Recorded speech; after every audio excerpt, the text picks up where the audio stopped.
السلام عليكم.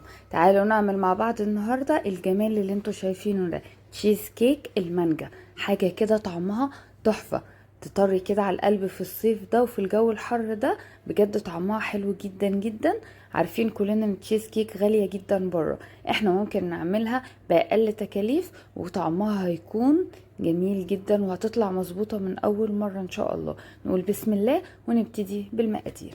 معايا اول حاجة عشان اعمل تشيز كيك المانجا لازم يكون عندي صينيه اللي هي بتتفتح دي علشان التشيز كيك تطلع بشكلها وما تبص.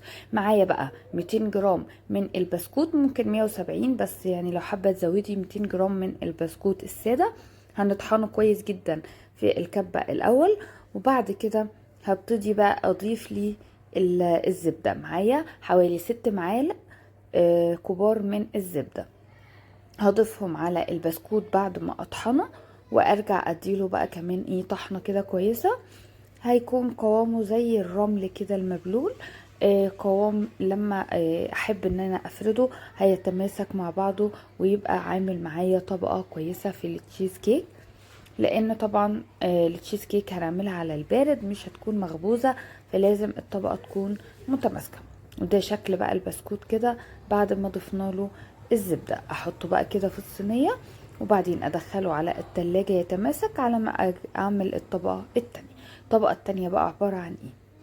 ابتدي الاول بالمانجا. معايا حوالي 4 مانجات كده كبار من المانجا، هقشرهم كويس وافرمهم فرمة حلوة كده ناعمين.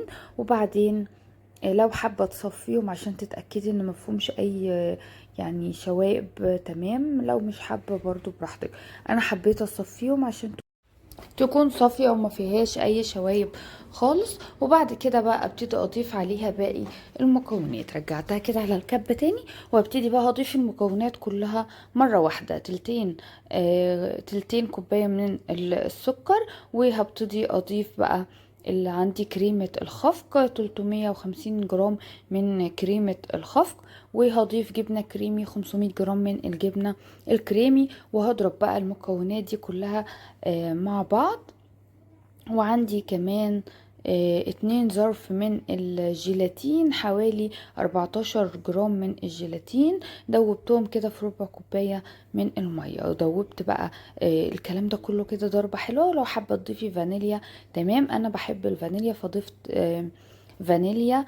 لو حابة تكتفي بنكهة برضو المانجا مفيش اي مشكلة. خلاص ضفت بقى كده الطبقة التانية على البسكوت. وكنت بقى جهزت كمان الطبقة التالتة بعد ما دخلتها شوية التلاجة، وهي عبارة عن كوباية من المانجا البيوريه اللي احنا فرمناها كده سبناها على جنب. وضفت عليها معلقة صغيرة ممسوحة من الجيلاتين كده، دوبتها في شوية مية صغيرين جدا. وقلبت بقى الكلام ده كده مع بعضه. وكده بقى عندي الطبقة التالتة عبارة عن جيلي مانجا طبيعي مفهوش اي حاجة صناعية خالص. هنا بقى بالخله كده بقى يعني بحاول اتاكد مفيش فيها اي فقاعات خالص. دخلتها بقى التلاجة لتاني يوم كام ساعة زي ما تحبي لحد ما تتماسك. وبعدين ابتدينا بقى نزينها بالشكل اللي احنا شايفينه. طبعا التزيين ده زي ما تحبي. انا زينت بقطع من المانجا وحبات العنب والتفاح. بتزيني زي ما انت حابه خالص، يعني انت وذوقك. لكن في النهايه بتجربي كده طعم حلو جدا. بجد طعمها كان خطير قوي قوي. حاجه كده حلوه واقتصاديه وطعمها كان في منتهى الجمال. ومن الحلويات او من الاكلات الراقيه اللي ممكن تقدميها قدام ضيوفك. حاجه حلوه وبتوفر عليك كتير. لو عجبتكم الوصفه ما تنسوناش بلايك والشير وسبسكرايب للقناه. واستنوا مننا كل جديد في قناتكم اكلة ماما. اشوفكم فيديو جاي على خير. سلام.